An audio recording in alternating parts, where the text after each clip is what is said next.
Assalamu alaikum, all of you. I hope you all are doing well.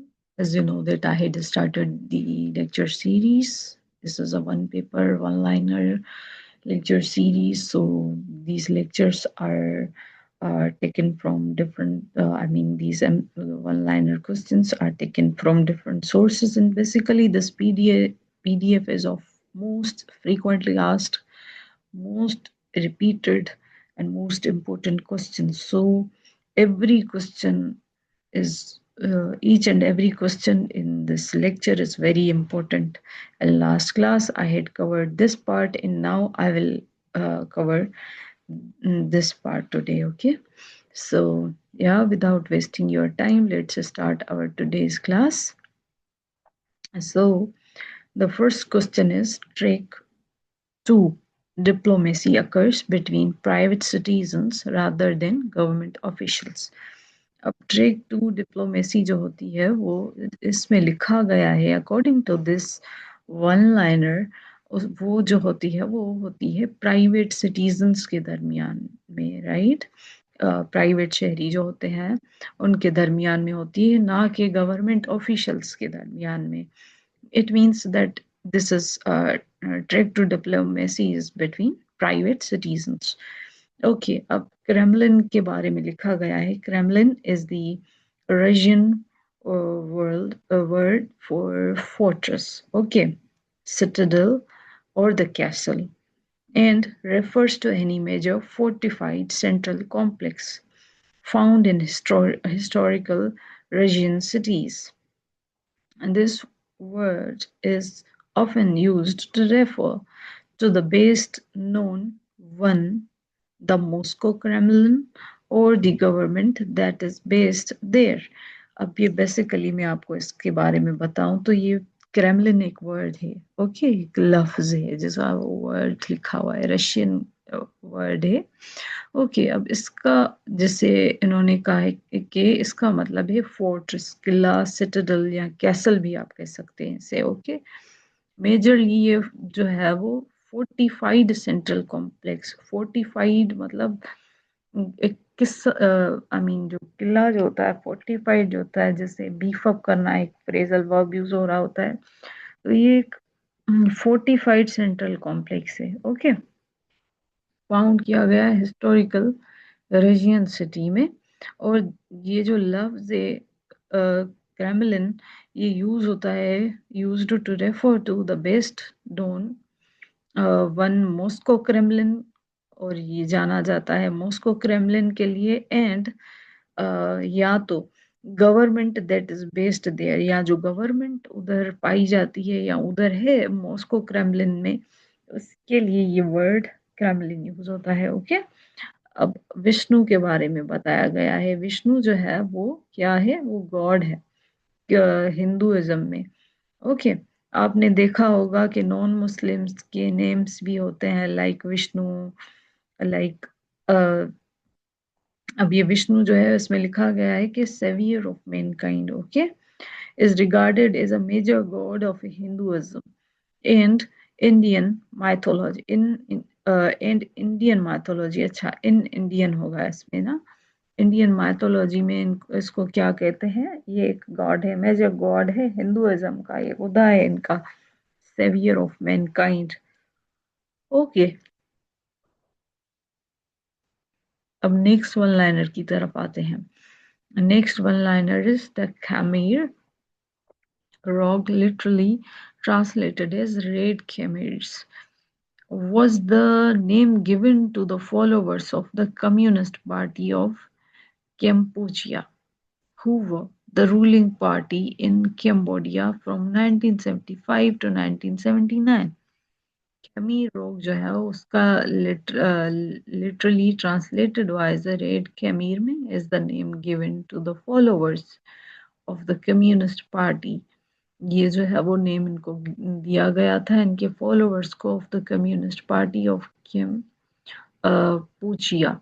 Okay, Kampuchea communist party थी, who were the ruling party of Cambodia, जो एक ruling party थी Cambodia की 1975 और 79 में। ये बहुत मतलब ये पुरानी बात है। कैमीर रोग literally translated as Red Khmers was the name given to the followers of Communist Party of Kampuchea, जो रूलिंग पार्टी है कंबोडिया की, जो पाई जाती थी 1975 to 1979 में. ओके.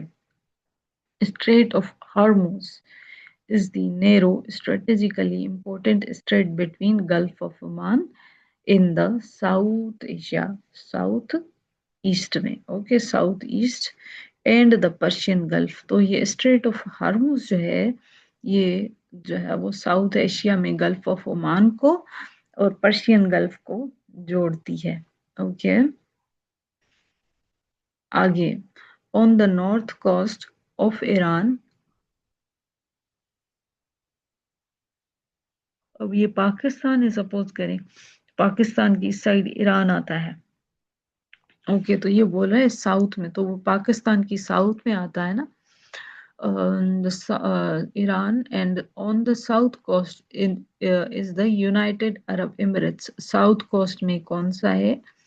United Arab Emirates है. On the north coast is Iran, and south की side पे कौन सा है? United Arab Emirates. Okay. आगे हम लोग देखें तो ये बोल रहे हैं कि the Musandam N exclave of Oman, और ये भी उसके बारे में ज़्यादा इंफॉर्मेशन दी गई है कि ये Musandam an exchange of Oman. तो इसमें से बेसिकली आप ये याद रखें कि 40% जो है वो वर्ल्ड का ऑयल जो है वो इस स्ट्रेट से पास होता है. ठीक है, और किस किस को कनेक्ट करता है? ये स्ट्रेट ऑफ हार्मोस की बात करें तो ये गल्फ ऑफ ओमान जो साउथ ईस्ट की साइड से और पर्शियन गल्फ के साथ इसको कनेक्ट कर रहा होता है.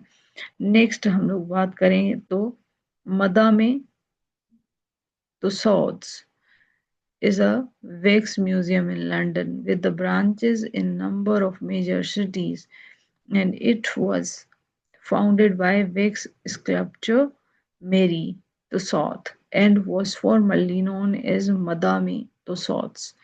ओके, मदामे तुसौद्स जो है उन्होंने क्या बनाया है? वैक्स म्यूजियम बनाया है लंदन में, जिसकी ब्रांचेस हैं डिफरेंट सिटीज में भी. और ये फाउंड किया गया था, वैक्स स्कल्पचर किसने बनाया था? मेरी तसोद ने, and was formerly known as Madame Tussaud, जिनको जो है वो मदामे तसोद पहले बोला जाता था. अरमको officially the Saudi Arabian Oil Company is the state-owned national oil company of Saudi Arabia. Aramco officially जो है वो सऊदी अरेबिया की एक कंपनी है, ऑयल कंपनी, जो स्टेट ऑन करती है इस ऑयल कंपनी को, ये सऊदी अरेबिया की अरमको है. ओके. दी पैरसल आइलैंड्स जो है is also called Asia islands in Chinese, Hoang Sa Islands in Vietnamese, and is a group of islands under the administration of Henan province. Okay, the People's Republic of China, Vietnam, and the Republic of the China, Taiwan, also claim sovereignty of these islands. अब ये बोल रहे हैं कि parcel islands जो हैं उन्हें जाना जाता है एशिया आइलैंड्स के नाम से भी चाइनीज में, एंड होंगसा आइलैंड्स वियतनामीज में. ये ग्रुप ऑफ आइलैंड्स हैं जिनकी एडमिनिस्ट्रेशन जो है वो हनान प्रोविंस को दी गई है, जो republic the people's republic of China जो है वो उससे उसके अंडर में है. ओके. तो ये बेसिकली क्लेम जो है वो वियतनाम भी करता है, चाइना भी करता है इन आइलैंड्स को. So Vietnam and the Republic of China, Taiwan. Okay. एक है रिपब्लिक ऑफ चाइना, दूसरा है पीपल्स रिपब्लिक ऑफ चाइना. तो जो रिपब्लिक ऑफ चाइना है उससे हम कहते हैं ताइवान, जो छोटा सा पार्ट है जिसे हम ताइवान कह रहे होते हैं. Okay. Also claim the sovereignty of these islands. तो ये वियतनाम भी और ताइवान भी दोनों इन पार्सल आइलैंड्स को क्लेम करती हैं. करते हैं countries. Okay. Road to Mecca book written by Muhammad Asad. Road to Mecca जो है वो बुक किन्होंने लिखा था, वो मोहम्मद असद ने लिखा था. Human Rights Watch is an international non-governmental organization that conducts research and advocacy of human rights, and its headquarters are in New York City. अब अगर हम लोग ह्यूमन राइट्स वॉच की बात करें तो ये एक इंटरनेशनल नॉन गवर्नमेंटल ऑर्गेनाइजेशन है जो कनेक्ट करती है, कंडक्ट करती है रिसर्च एंड एडुकेसी को, ओके, ह्यूमन राइट्स पे रिसर्च करती है और एडुकेसी मीन सपोर्ट भी करती है. एक होता है एडुकेट, एडुकेट मतलब वो एक तो वकील होता है एडुकेट, और दूसरा it is used as a noun advocate, तो वो वकील होता है, पर अगर advocate as a verb use होगा तो वो सपोर्ट होगा. ओके, सो ऐसे वर्ड्स की मीनिंग चेंज हो रही होती हैं, तो इन पे आप ध्यान रखा करें कि कौन से सेंटेंस के अकॉर्डिंग कौन से वर्ड की मीनिंग क्या है. ओके.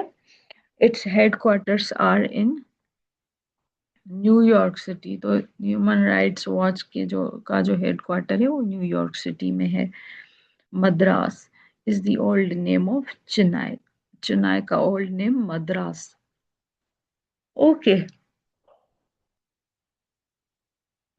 जाहिर Shah is the last king of Afghanistan. अब जहीर पढ़े इसको, तो जाहिर होगा. तो ये लास्ट किंग था अफगानिस्तान का. Order of honour and banner is the military award of USSR. ये order of honour and banner जो था वो मिलिट्री अवार्ड था यूएसएसआर का. Last but not the least, the last MC one liner is a handbook of republic relations was issued by. तो ये किसने issue किया था? हैंडबुक ऑफ रिपब्लिक रिलेशंस, तो यूएन ने इशू किया था. Okay. So it's all about today's class. If you are new in my channel, so please don't forget to hit the like button and subscribe my channel, because it took a lot of effort to make a video for you and then edit it and then upload this video. So yeah, it will be your kind gesture if you like and comment on this video lecture, if you really feel that it was informative and you actually learned something. Okay. Thank you. Allah Hafiz. Take care.